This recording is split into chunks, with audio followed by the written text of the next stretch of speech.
ওকে, আমরা এবারে এই যে এই ম্যাথটা সলভ করবো। এটা অনেকটা পরীক্ষায় আসছে, খুবই গুরুত্বপূর্ণ একটা জিনিস এবং ক্যালকুলেশনটা খুবই সুন্দর। এখানে বলা আছে যে কলার দাম 14 সমস্ত 2/7% কমে যাওয়ায় 420 টাকায় 10টি কলা বেশি পাওয়া যায়।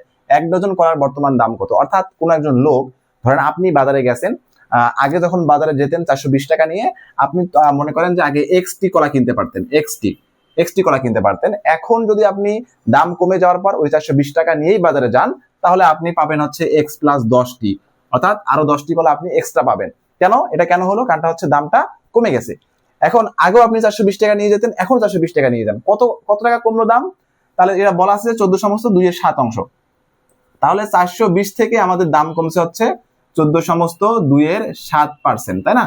আচ্ছা, তাহলে এবার আসেন 420 এটা আমরা দেখি কত টাকা কমলো। আর উপরে এটা হচ্ছে 14 ইন্টু 7 প্লাস হচ্ছে 2 ডিভাইড বাই হচ্ছে 7%।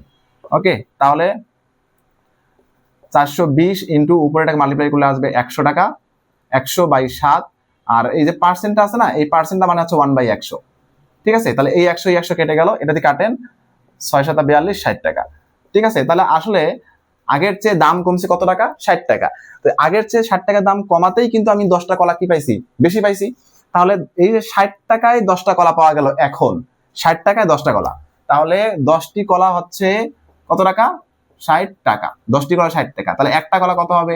60/10। ঠিক আছে, কত টাকা? 6 টাকা। ঠিক আছে, আর আমাদের এখানে কোশ্চেন কি করছে যে বর্তমানে 1 ডজন কলার দাম কত? তাহলে একটা কলার দাম যদি 6 টাকা হয়, তাহলে 1 ডজন হচ্ছে 12টা কলার দাম হচ্ছে কত টাকা? 7×2 টাকা, অর্থাৎ 72 টাকা। বুঝতে পারছেন?